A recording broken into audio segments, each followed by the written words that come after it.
Well, Greetings, everyone. greetings. We've been a while. It has been a I while. think this is Since December. this is our first one of the year. I That's true. cannot believe how fast time's moving right now. We apologize that it's been so long. We have not been not doing anything. It's just been different. And it has felt like we probably said, we need to do a video, give an update, for the best part of 4 months. And every time it felt like, but we're like a week from actually having something significant to talk about. Well, and then the last 2 months, you really didn't want to see us on a video. It was pretty intense. You were in recovery from your knee replacement, and trust me, you didn't want to see him. It's just felt like we've had about 4 months of very intense, nonstop personal stuff, mostly. So, but anyway, we're glad to get to talk to you and kind of give you some significant updates. There are some things to talk about. We just rolled into 2026, and we did do a mission leadership meeting down in New Braunfels, Texas, to kind of kick off February. Right. And that's a big deal for us, of course, with the Vineyard Missions. All of the mission leadership, not only from the U.S., but a lot also as well joining us from around the globe. So, and I wasn't supposed to even be going to that. You were not. I was supposed to have surgery late January, and I had not even booked to go to that thing. And as it turned out, a change of venue, change of doctors at kind of the last couple of weeks, and that pushed off the surgery to right after that meeting. So I was able to go and then come home and go to Akron, Ohio, and have knee replacement surgery. And how did that go? Oh, it was the most fun I've ever had. That's not what you were saying on day 3, 4, and 5. No, I wasn't. It is a relatively unpleasant experience in and of itself. It was challenging, but I know a lot of people have done it, probably watching and know this. But it was worth it. Definitely was worth it. It's been an overall good process. I'd do it again. And I am amazed at how God provided for it. Our timing of everything, we were able to move out of the RV and into a first floor ground level apartment, no steps whatsoever to get into it. For that period, just circumstances worked out, and the church here was able to help provide that, and we had a fantastic place for me to convalesce. Oh, you used a big word. I did. That's Mississippi education working right there. So we were able to get in that. It worked well. He was a very compliant patient, and he worked really hard during his rehab and physical therapy. And I know several of you are shocked at that statement, and I don't blame you. But I tried. I tried hard. You did well. And through the physical therapy time, I worked hard at what they were asking me to do. I'll admit that the day physical therapy quit, so did I. But I'm still. But you're doing the thing the doctor said would be the best thing for you is in your walking and everything. And I have to tell you, he walks better than I've ever known him to walk, straighter, and his leg and everything. He is far better than I've ever known in 44 years. I'm better looking. I'm stronger. I'm smarter, and my breath smells better. I mean, it had miraculous. It was a win-win all the way around. So it was a good thing. But it was, and like I said, I still have days. I noticed the weather change more than I ever have, and just sitting for a while, standing up takes a little thought sometimes because it gets stiff. Things like that. I'm still in that stage. It's been about 11 weeks since surgery, and I'm still, I still have moments that are not easy, but I'm almost completely pain-free on normal processes. Outside of stiffness and things from sitting or being in one position, and done a few things that my caretaker and my surgeon advised me not to do again. I climbed up on the RV a couple of times when we were preparing it to do some work with the air conditioning units and clean some stuff, and those kind of going up and down ladders, and I think I jumped off the stage the other day to show off for the congregation. Uh, I was able to do it, but I also had to go ice my leg that evening in response. So my surgeon advised me not to do that again. But it was a win-win. It was. It was good. It's good. I'm glad we did it. I'm glad I did it. And already far better than it was before. And after getting all that done, we were getting ready to move back into the RV. Right in the middle of that. Getting ready to move on. We were fully planning and preparing to be back on the road. Moving with we've been in a year-long pastor search process here. And they had narrowed down to a couple of candidates, and we got down to supposed to be making that selection really in April. And so we were making our plans for a new pastor in April, and we would be moving on. When they voted over the candidates, the vote came back that they wanted to continue the search. Which was a surprise. At this point, that was a surprise outcome, and that outcome, of course, then it was a matter of what do we do now? And they approached us and asked if we would consider staying for another year so they could continue moving forward and continue the search later this summer. Not what we were expecting. No. However, I had a vision the Sunday before, 2 days before, during the service, and I'd kind of been jokingly complaining to God that I hadn't had a vision like an open vision in a long time. Well, that Sunday morning I kind of did, and it was simple. I was standing and I had a suitcase in my hand.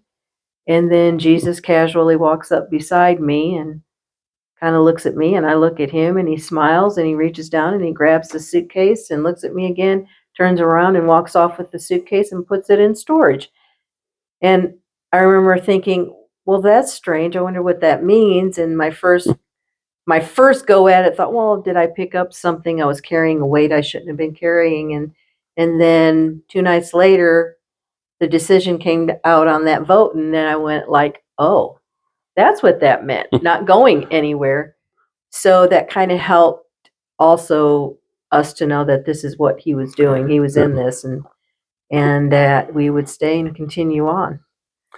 But what's changed? What's changed? Wow. Well, one of the things we had said from the very first, when we first got here a year ago, kind of to reassure them, said we're not going to leave you without a pastor. I mean, if that we'll stay with you until you get somebody in. Now, when I said that, I thought that was saying if it goes longer than 9 months, we will hang around. We're now at 15 months and going on another round. So it's definitely not what I expected. And so we did request some significant changes, one of which, if we're to stay another year, we've been in an imposed limitations on us in agreement with the role of interim, to say, we don't get involved in future-oriented decisions. We primarily are here to just keep things running. But after a little over a year of that mode, with it's not something I feel like I can continue working that way. and the church needs movement. Right, the church has done well. Yeah, This year, surprisingly. the church has grown about 15%. Income's come up a little bit, and we are, it feels good, but we actually have a lot of things just feel like they're on hold because nobody wants to make a future oriented decision. Right. And so we requested to have those limitations removed so that we can function fully. And then that outcome is that we are full time. We've been part time this whole time. Right. We are going to begin next month as full time for this next season, and as full authority as the senior pastors, giving us the uh, full operational control, including future-oriented decisions. Right. And so that's where we're headed for this next season. I'm How does that impact what we're going to be doing with Metron? Well, that's a good question.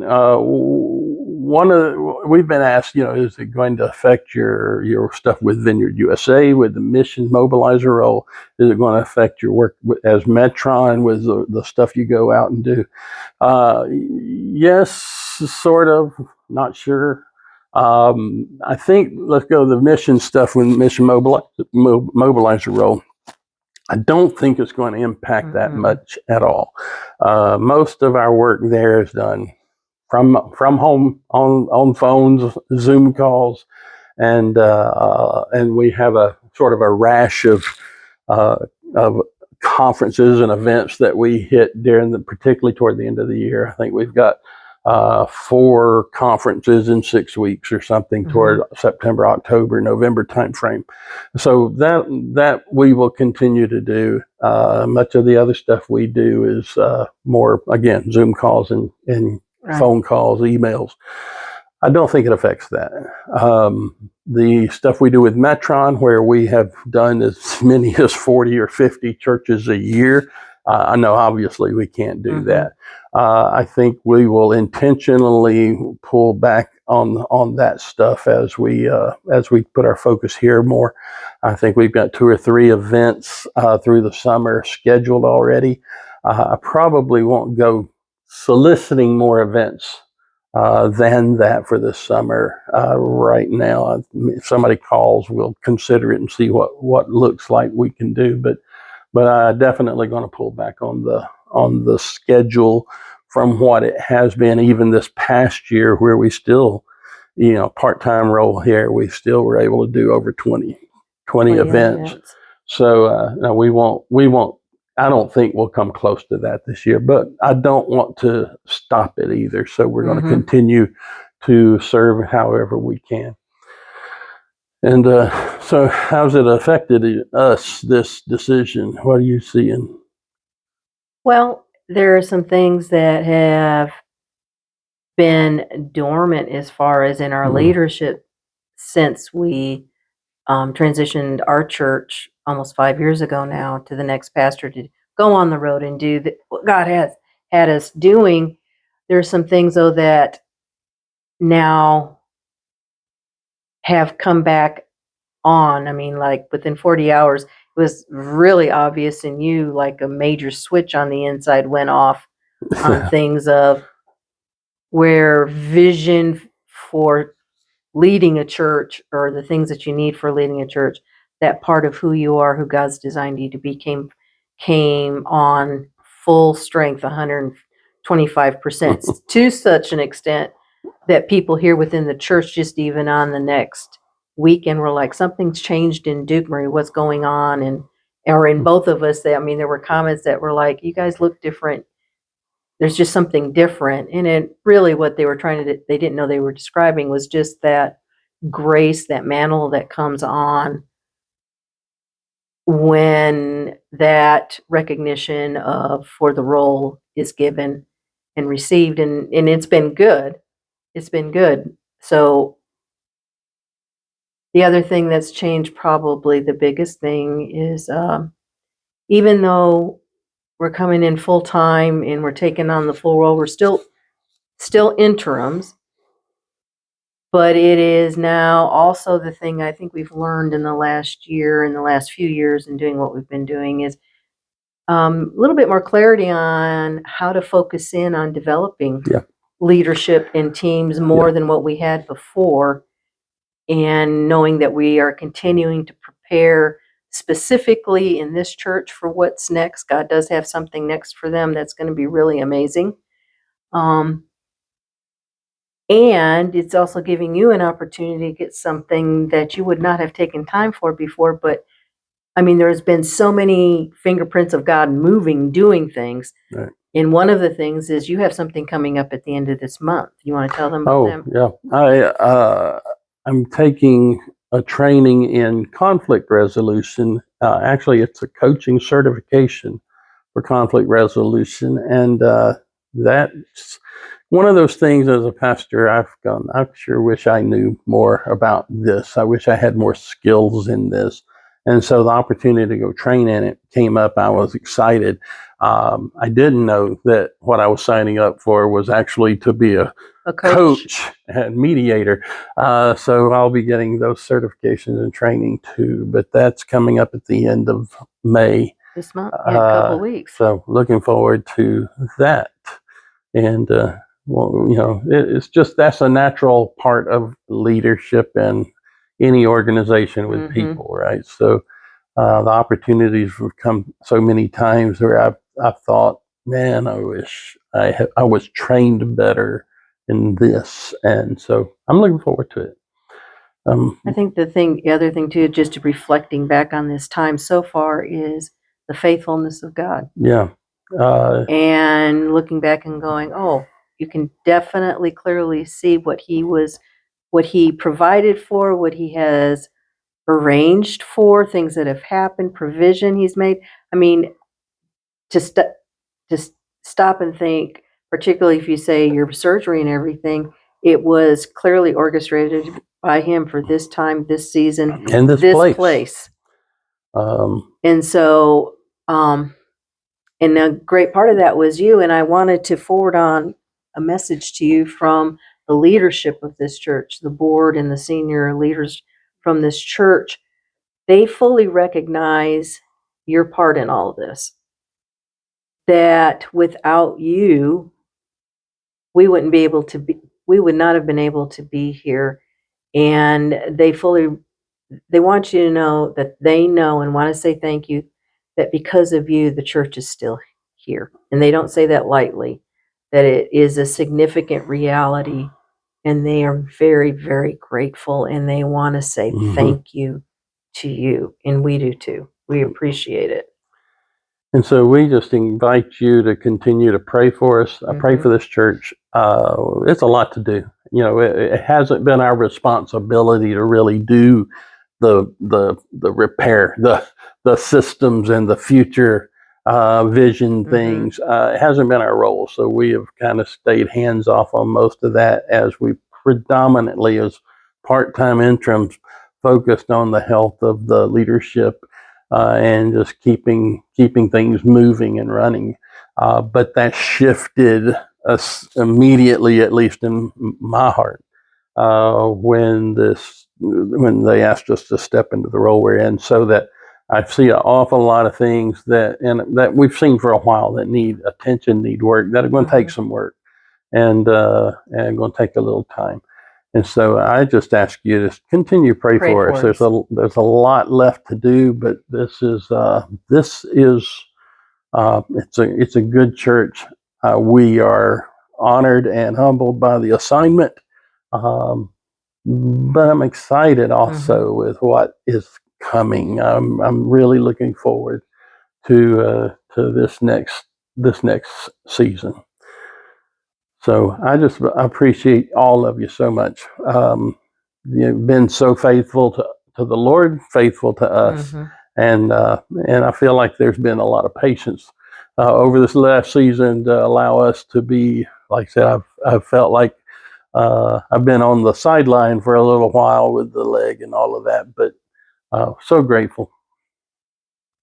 So, like Paul would say, because of your faithfulness and your generosity of heart and spirit, The church in Lancaster, Ohio is going to thrive. Lancaster, dear. It's Lancaster, Ohio. We're the Lancasters, but it's Lancaster, Ohio. I bet my dad would disagree. It's okay. So thank you again. And we just pray that you have a really great summer, that you take this time in this season uh, for a rhythm of being able to rest a little bit, take advantage of the rhythm. And